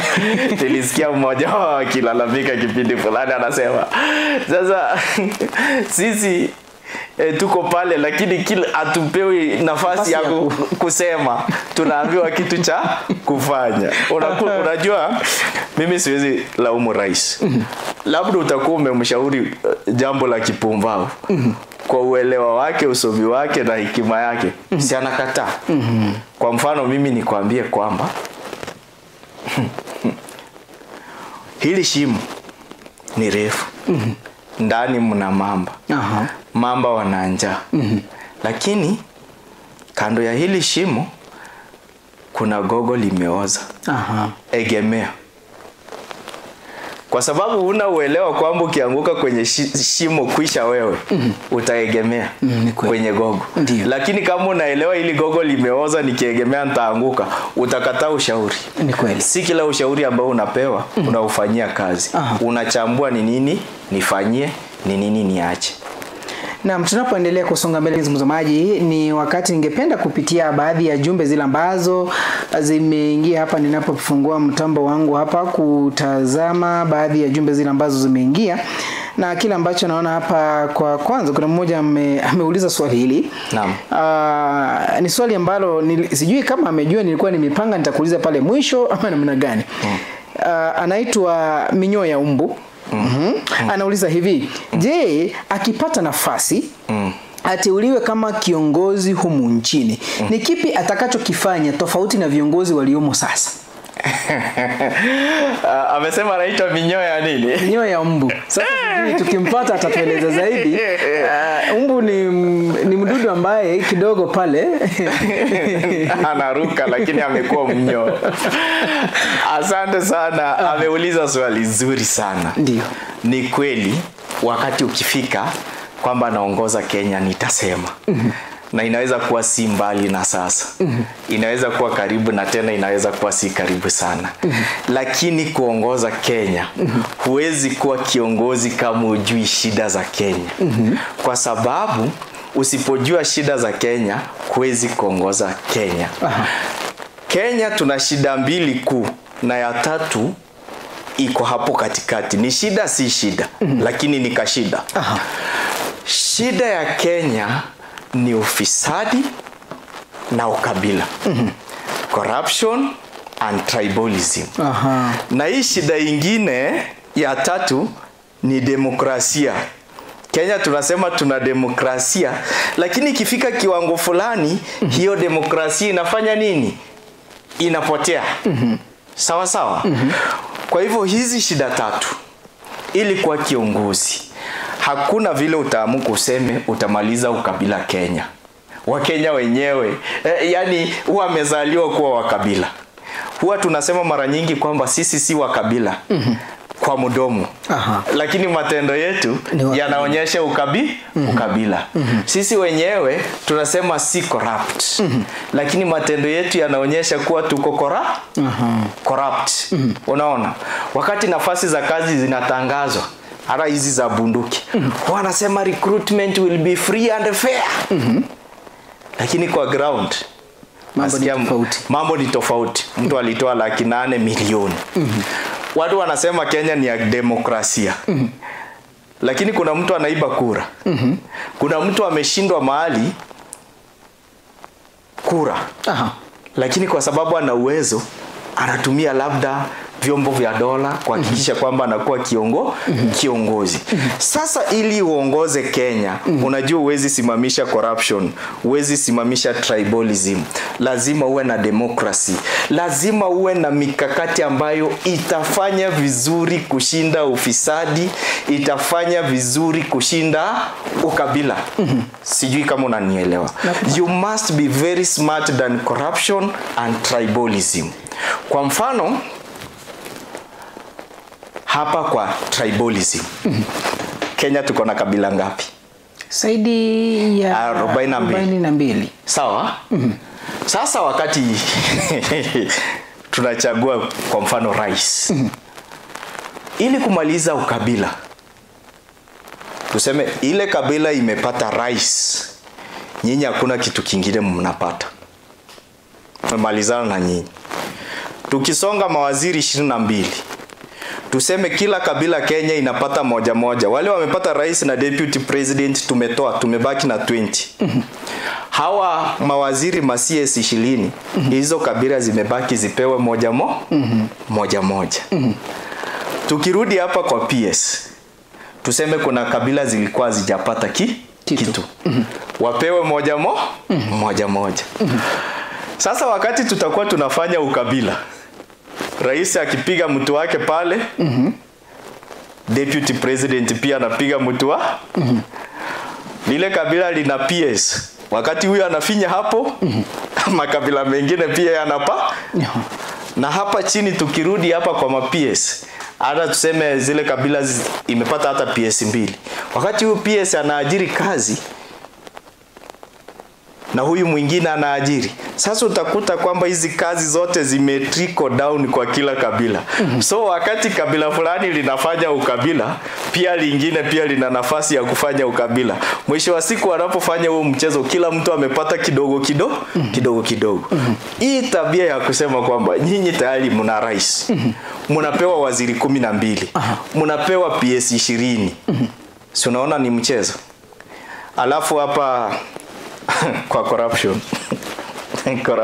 Unapoiangalia corruption, wengi husema kwamba kwa sasa hivi ukipata Wakenya wakiwa watu 10, watu 2 tu ndio utapata kidogo wale si corrupt. Wengi utaja kama kwamba mimi sasa, kama mimi. Watu wengi utaja kwamba baadhi ya Wakenya kama wamezaliwa tu, chembe za corruption ndiko katika damu yao, katika miili yao. Sasa ni kitu ambacho wamezoea. Nikipatwa na kosa kwa sababu nimeona sitaki kutake the responsibility, au just say niko na kitu tu, acha nikupe shilingi 50. Hata juzi tumeona kuna video ambayo ilikuwa inatamba mtandaoni kwamba afisa wa polisi wa trafiki wamekamatwa. Aliingia kwa gari pale, kabla ya wale ambao walikamatwa kuna mwenye alikuwa kwa gari. Yule wa gari akaamua kuomba shilingi 50 kwanza. Ndipo tukaona saa chache baadaye tukaona baadhi ya maafisa wengine wamekamatwa hapa nchini Kenya. Ni kipi sasa wengi utaja kwamba ni jambo ambalo tumezoea watoto na wengi utaja kwamba ni jambo ambalo limeanzia pale nyumbani kwako. Kuna watoto 2 ama 3, umeenda dukani ama sokoni, ulienda safari, ukirudi umekuja na peremende 2. So ukija na peremende 2, kuna yule ambaye unapenda ama kuna wale ambao unapenda sana, utawapa na uwaambie msiambie yule mwingine. Na mtoto ni mtoto tu, baada atamwambia. Basi utakuwa unafanya jambo hili linakuwa kwamba uhusiano haukui mzuri kati ya watoto wao ambao unawalea pale nyumbani. Tufanye nini sasa ambapo ulikuwa unazungumza kuhusiana na corruption? Hivi samaki akianza kuoza anaozea wapi? Kwa kichwa. Kwa kichwa. Umesema pia wazazi wenyewe pale nyumbani wanafanya corruption. Na wazazi wa nchi unawajua, sitawataja. Wazazi ndio wanafunza hawa wadogo kuwa corrupt. Siku hao wazazi wataacha kuwa corrupt, tupate viongozi ambao hawako corrupt. Na tuwe na system kama zile za nje. Unajua kufanya corruption Kenya imekuwa rahisi sana, kwa sababu watu wanaungana ka system. Wameiba 2 billion. Wacha nikwambie 2 billion ni 1000 millions times 2. Sijui kama unanielewa. Uweke milioni 1 zifike 1000 times 2 mara 2. Mtu anapelekwa kotini na ACC. Wale watu wa ACC wanamwambia hizi pesa ni mingi, huwezi rudisha. Tufanye maneno, wanakula cha. Wakienda kotini pia jaji ako na njaa yake. Namwambia mimi hizi pesa yenyewe niliiba 2 billion. Sasa sini kudunge chochote kidogo. Tumalize hii maneno. Ni kudunge milioni 50. Sasa nitetee. Sasa unaenda pale kotini, unaachiwa na bond ya 500,000 na umeiba 2 billion ama 1 million. Kesi yako isikilizwe baada ya miezi 6. Si zile pesa uliiba zinaendelea biashara zinaongezeka na at the expense of the citizens, taxpayers. Wewe uko free, unajienjoy. Lakini tukiwa na sheria tuseme kwamba mtu akiiba 2 billion, wakihakikisha imepotea, haiko kwa akaunti ya serikali na haijafanya kitu chochote, kutaka upewe bond 2 billion tuwekee hapa. Ama waseme ukiiba unyongwe na tufanye recovery. Unajua hii tabia itakosa. Lakini sasa upenyu wa sheria. Na unajua upenyu wa sheria huwezi isha. Kwa sababu si lawyers wanasoma waje wa kututetea. Ndio. Sasa upenyu ukiisha watakula wapi? Si watakosa kazi. Kwanza vile nimesema hivyo naingilia kazi ya mtu. I'm very sorry. Nyinyi muendelee, lawyers mnafanya kazi nzuri, nyinyi unajua ni kazi mnapewa. Lakini hawa wenye wanafanya hivyo wafinywe. Tusipowafinya, watumie upenyu wa sheria, tutaumia. Kwa sababu hakuna mtu ameiba pesa nyingi atawekwa ndani. Na pia nikwambie ni mwizi wa kuku, mwizi wa tochi, mwizi wa redio ndio wamejaa jela. Na wavuta bangi na wanyochanga. Lakini hao wengine ambao sasa wewe wenyenye kama una pesa, kwani kazi ya lawyer ni gani? Si ni kukutetea uachiliwe. Wale tu wanaumia ni wale hawajaimba wimbo wa serikali. Lakini kama wewe una support wazazi wa taifa, kesi yako inakuwa rahisi. Inakuwa rahisi. Sasa ni kipi kile ambacho tufanye? Ni sisi wa Kenya hatuwajibiki wakati tunafanya maamuzi, ama ni nini ambacho sheria ikaze? Na sheria hii ambayo tunasema ikaze, tumetaja kwamba katiba ifanywe marekebisho, ifikie kiwango ambacho hata ukiwa nani huwezi kupenya. Unajua sheria ya Mabangi bwana Wajakoya alisema au watu wanyo na watu wakisema huyu akiwa rais tutakufa. Lakini hiyo idea ya Wajakoya ikifanywa kazi, anasema vizuri kwamba mtu akiiba bilioni 2 atupe bilioni 2. Na hapa katika sheria hii tunasema kwamba sheria ni msumeno kata mbele na nyuma. Kuna baadhi ya nchi hapa ulimwenguni tumeziona kwamba zimeweka mfumo huu kwamba wewe kama umepatikana na kosa la kuiba pesa za serikali za mwananchi wa kawaida, ni kutuonyesha mgongo pale ukielekea korokoroni. Taifa lingine kama China, wewe ukipatikana unajua kwamba wewe haupo tena. Na jambo lingine ni kwamba hii ni tabia ambayo tumezoea, na katiba ya Kenya kuna vile ambavyo imeweka vipengele tofauti na vile ambavyo mtu you are not guilty until proven guilty. Pale katika mahakama ni sheria inasema vile. Na sheria hizi ni zetu, ni sisi ndio tuliziweka pale. Kumbuka kunyongo hapa Kenya uruhusiwi, heri tu ufungwe maisha, na ukifungwa maisha ujitetee namna hii utoke mle ndani, utaendeleza tu kila ambacho ulikuwa unafanya. Sasa ni wananchi tuwajibike kwa kuchagua, ama tufanye nini sasa? Kabla wananchi wawajibike kuchagua. Kwa sababu unajua wengi tunaowachagua ni umba mwitu kwenye ngozi ya kondoo. Ndio. Mara ya kwanza huonekana kuwa wazuri. Lakini wanapoingia ofisini wanabadilika. Walitufanyia tu ulaghai. Mimi nitasema kwamba tukitengeneza sheria ya Kenya ifike kile kiwango, hata tukichukua mjinga tuweke awe rais kama Marekani, bado ataongoza. Itakuwa rahisi. Lakini kama sheria ina mwanya, ina upenyo, hatuweke nani. Unajua swala la pesa bwana, kuna vitu havina Mungu. Samahani kusema hivyo. Unaona pesa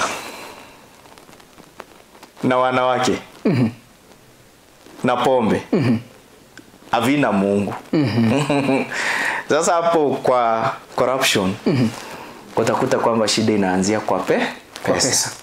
Pesa hata mtu akiwa mtakatifu kiasi gani, ndio tofauti na mimi, utakuta kwamba itageuza mtu mbaya awe mzuri. Itageuza mtu ambaye watu wanasema ni shetani awe Mungu. Ndio maana kwenye vikao mwenye pesa anaweza kusema upuzi kuzungumza matope apigiwe makofi. Aha. Lakini mwenye hekima maskini akianza kuongea watamwambia nyamaza, unaharibu mkutano. Sijui kama unanipata vizuri. Na kuelewa jinsi ambavyo umeyaweka pale. Naona muda wetu pale unaenda kweli, tuko na dakika kama 7 hivi tuweze kutamatisha kipindi chetu kwa siku ya leo. Na kuna quick questions ambazo niko nazo. Naam. Nipe nikupe.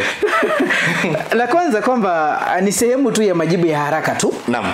Vile ambavyo nilikuwa nimeyaandaa hapa, na mtazamaji utukumbushe kwamba tunazo hizo dakika 7. Ikiwa kwamba unalo swali ama chochote kile ambacho ungependa kuongeza, endelea kuzungumza nasi kupitia nambari yetu ya ujumbe mfupi 21575 na sehemu ya majibu ya haraka. Naam. Elimu na maadili, kipi bora? Vyote ni bora. Degree kwa wakilishi wadi ama magavana? Kila mtu. Je, viongozi wajifunze uongozi kabla ya kugombea, ndio ama la? Ndio. Alright, ni hayo matatu nilikuwa nayo pale. Na bila shaka kuna watu ambao kidogo wao ndio ulia sana vile ambavyo mambo yameendelea hapa nchini. Tuliona kile ambacho kiliendelea hapa nchini mwaka 2028. Maandamano ya vijana wa Gen Z. Kile ambacho naangazia ni vijana. Ushauri kwa vijana na viongozi wapya. Wiki iliyopita tulikuwa tunaangazia uongozi wa kizazi kipya unaowajumuisha vijana wa kike na wa kiume kwa pamoja. Na wewe kama Bwana Chacha, ushauri wako ama ujumbe wako kwa vijana wanaotaka kuingia kwenye siasa, ni kipi kile ambacho wachukumuki kukifanya ndiposa wanapoingia siasa wawe ni viongozi bora? Kitu ambacho wanajukumika nacho kwanza, ili uwe kiongozi, anza pole kufanya vitu vidogo vidogo kwa watu. Ili wakuone. Kwa sababu uongozi wa Kenya ni kura. Kura unayopigiwa lazima uwe umeonyesha, umedhihirisha kwamba una uwezo wa kuongoza. Na huwezi kuongoza vijana wa sasa kama hauna elimu na hauko sharp. Lazima uwe na masomo. Na uwe na zile requirements kama ushike kura, uwe na kitambulisho. Usiseme eti sasa wewe unaenda kuongoza na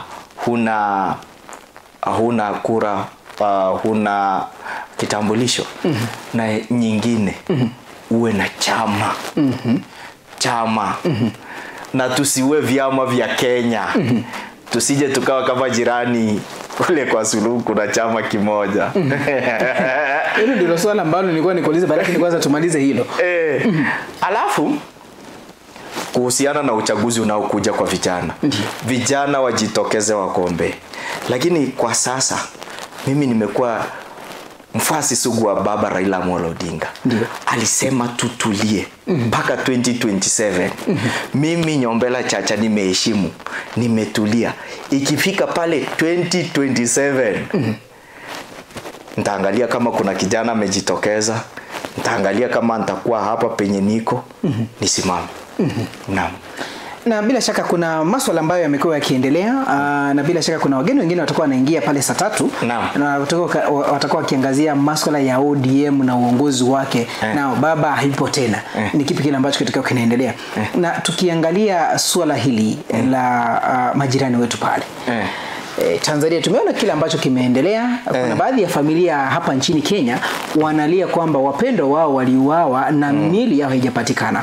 Ni swala ambalo kidogo ni la huzuni zaidi yale ambayo yaliendelea pale, picha ambazo tumekuwa tukiziona katika mitandao na kile ambacho kiliendelea. Lakini yote yamefanyika pale, mwishowe rais alipewa cheti, ako ofisini kwa muhula mwingine, anaendelea kuchapa kazi. Ukiangalia uhusiano wa Kenya na Tanzania na kile ambacho kimefanyika kwa Wakenya ambao kwa either ni walimu pale, either ni wafanyabiashara, wanaunganisha hizi nchi mbili kwa kimaendeleo na kile ambacho wanafanya. Ni kipi ambacho unaweza zungumza kuhusiana na swala hilo? Wacha kwanza niteteme na kurindima pole na rambirambi zangu kwa wale mashujaa zaidi ya 3,000 kulingana na mashirika ya utetezi wa haki waliopoteza maisha wakitetea demokrasia na haki yao ya kupiga kura nchini Tanzania. Ndio.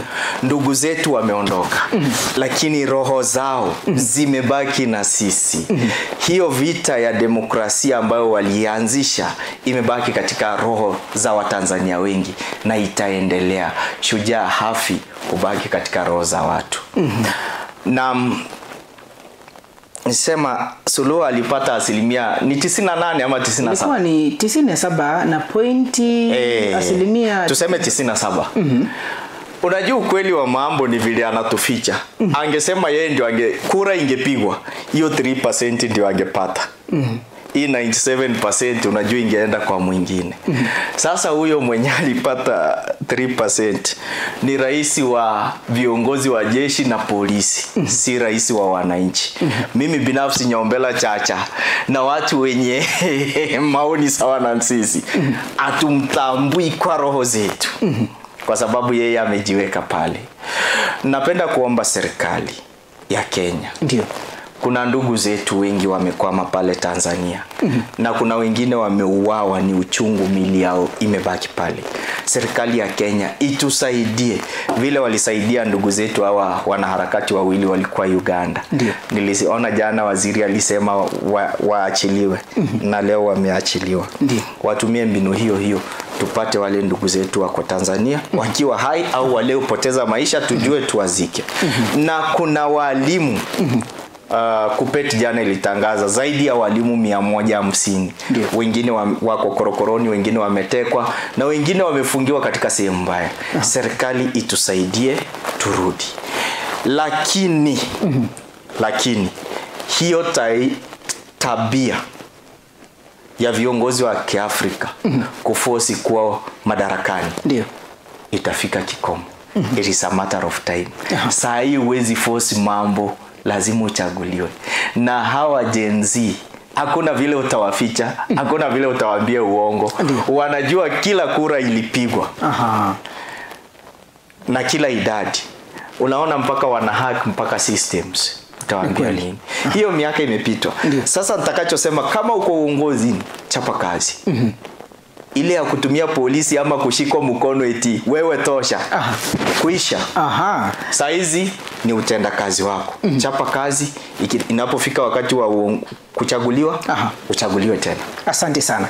Kia kwamba muda wetu umekwisha pale, na hiyo tumekuwa na Mheshimiwa Nyombela Chacha kutoka kaunti ya Migori ambaye pia ni mwalimu, na kuna mengi ambayo tumeyazungumza hapa. Na nikifika tamati tu, kauli ya kufunga ni kwamba tumejadili mengi hapa na tumeona kwa kweli elimu ni msingi muhimu, lakini sio mwisho wa kila kitu. Na bila shaka uongozi unaunganisha ujuzi, maadili, uaminifu na utayari wa kuhudumia wananchi wa kawaida. Asante sana Bwana Nyombela Chacha kwa kuwa nasi katika studio zetu. Asante. Na mimi ni Jeff Nyakundi, hadi tukutane Jumamosi ijayo.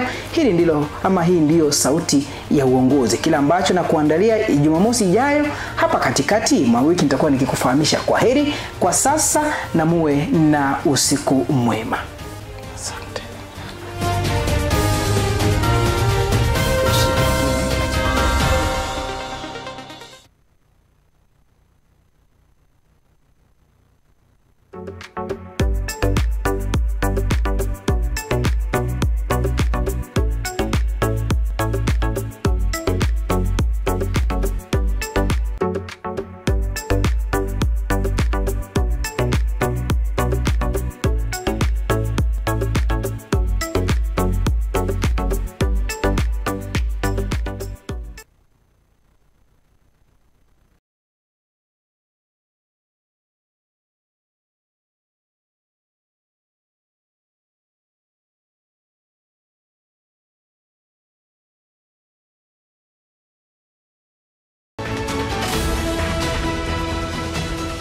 Unatazama Ndizi TV Africa.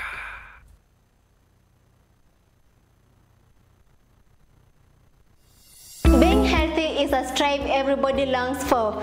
Human beings will spend their time online searching remedies for conditions challenging them. Some will go to medical facilities seeking medical help, while others will use herbal means to keep their health hazards. I am Chimutai Kirui, and every week on Afya Yetu, we open the doors for life-changing conversations from wellness and nutrition, preventing diseases managing chronic illnesses, and even mental health. We bring expert advice, real-life stories, and practical solutions that touch every part of your life. Join me, Chemutai Kirui, on DZTV Africa Affiliate to Health Show every Friday from 7:30 to 8:30 p.m. and be part of the change.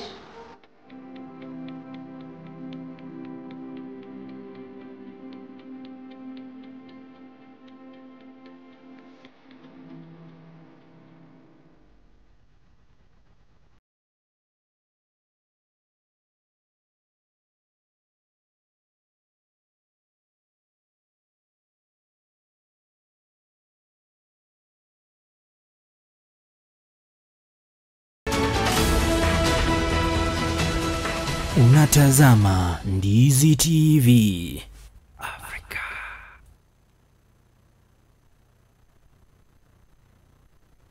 Je, wewe ni mmiliki wa aina ya gari aina ya Alto, Probox, Harrier, V8 na Lexus? Jipatie brake parts kwa bei nafuu hivi sasa. Vilevile oil filters kwa gari aina ya Toyota na vilevile Subaru. Ili upokee popote ulipo, piga simu kupitia nambari 0739318606.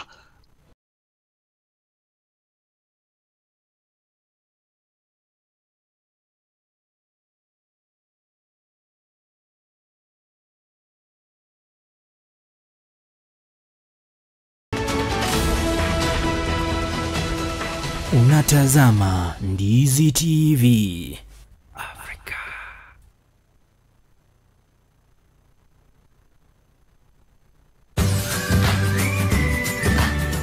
Je, wajua kwamba mapishi si kazi tu ila ni sanaa? Njoo tujifunze mapishi mapya katika runinga ya Ndizi TV Africa. Hapa ndipo tunapika, tunajifunza, tunakula, tunasherehekea na kucheka kidogo. Ungana nami kila siku ya Jumanne kuanzia mida ya saa 2 usiku katika kipindi chetu cha Pishi Bora. Hapa ndipo tutakuwa tunapika vyakula mbalimbali ambavyo vitakuwa vinanukia kama vile mchuzi wa nyanya, tunapika kuku kitunguu, tunapika wet fry na vyakula vingi zaidi. Njoo tujifunze pamoja na tulete ubunifu jikoni katika kipindi chetu cha Pishi Bora. Ungana nami Ronalfa katika kipindi cha Pishi Bora, tulete ubunifu jikoni.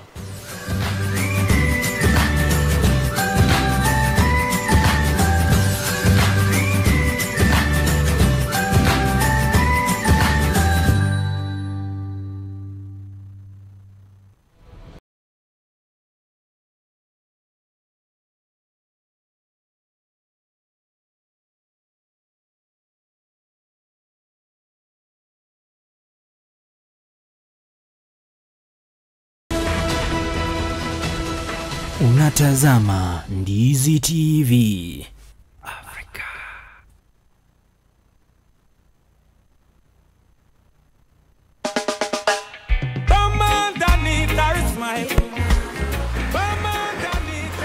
For the love of reggae music, here comes in Ndizi TV Africa Reggae Splash every Friday from 10 p.m. to midnight. I, the Rastaman in the Heart, wanna take you through this Reggae Splash show every Friday from 10 p.m. to midnight. I, the Rastaman in the Heart, Paya Sokemu alias Mosinto, wanna be with you, and also I wanna bring you biographies for all these reggae artists live from Jamaica. Don't miss out. Boom, boom, boom. It's been a long, long time now since we groove together like this. A different vibe is in the air. Reggae music again. Baby, things change. Sunset, sunrise, this is the last time. That's the way.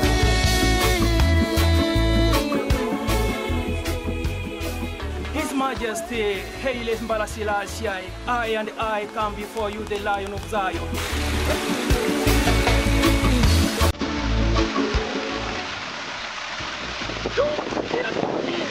Reggae Splash on Ndizi TV Africa.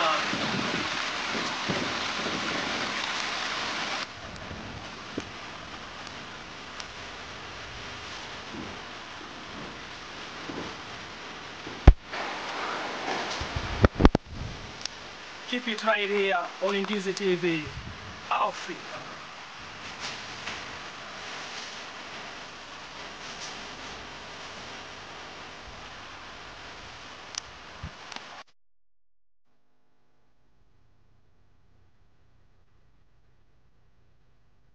Mteja mpendwa, ni wakati sasa wa kujinyakulia aina ya flash disk kuanzia 8GB, 16GB na vilevile 32GB.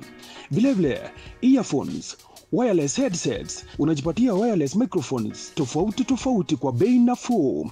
Yale ambayo unafaa kuyafanya hivi sasa ni kwamba unapiga simu kupitia nambari 0739318606. Yote unayapata kwa bei nafuu popote ulipo.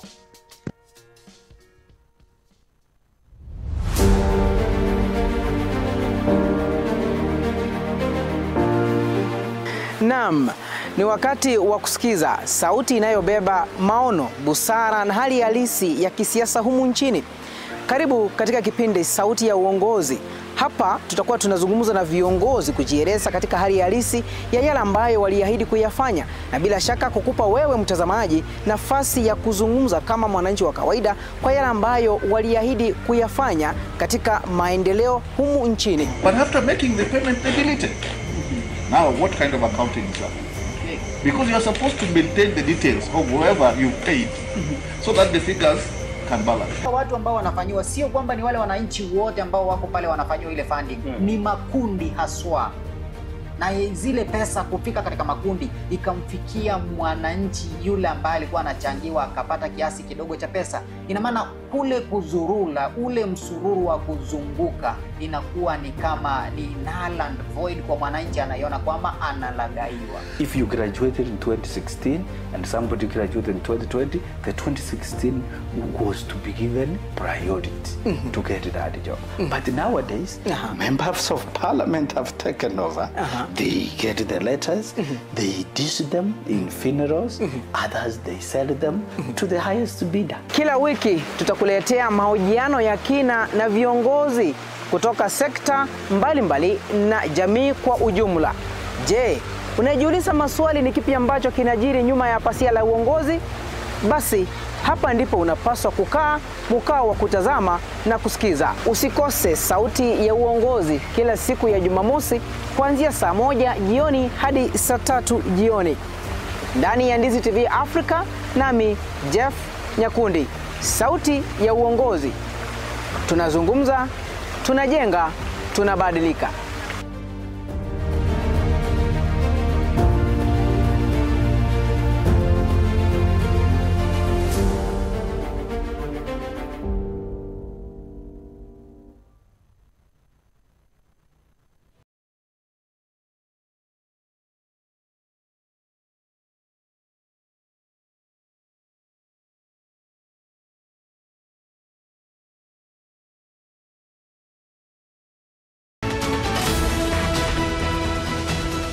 Unatazama Ndizi TV Afrika.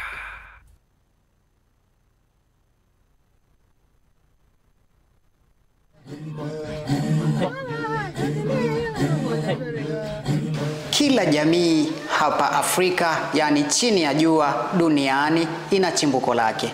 Ndani ya Ndizi TV Africa, katika kujua utamaduni wako, ndani ya Utamaduni Afrika, tutaangazia kila jamii, tukianza na jamii ya Abagusi ambayo iko chini ya Bantu, jamii ya Mkamba, jamii ya Waluo. Vile vile tutaangazia kuhusiana na jamii ya Masai. Tutataka kujua ni mbona jamii inaenzi, ama ni mbona kila jamii inaenzi mila na tamaduni zake, na vipi hizi mila na desturi zina umuhimu gani katika utamaduni. Utapata mpaka leo jamii ya Masai inaenzi sana ufugaji wa mifugo. Kuna jamii ambazo zinaendeleza mila ambazo zimepitwa na wakati, mfano ukeketaji wa wasichana, kitu ambacho jamii nyingi hazienzi kamwe, kukeketa wasichana. Haya yote kuhusu mila na desturi na utamaduni ni ndani ya kipindi Utamaduni Afrika.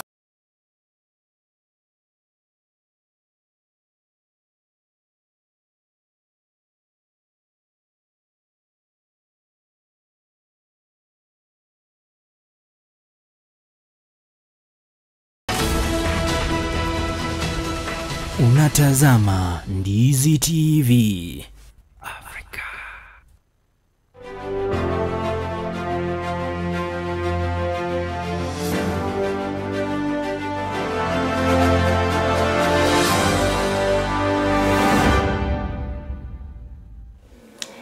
Good evening and welcome to the Saturday report of the 8th of October 2025, and we are coming to you live on DZTV Africa with the latest stories shaping the nation.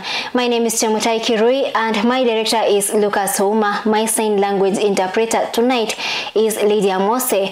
In the highlights tonight, a historic shift in Kenya's conservation landscape as President William Ruto transfers the management of the Amboseli National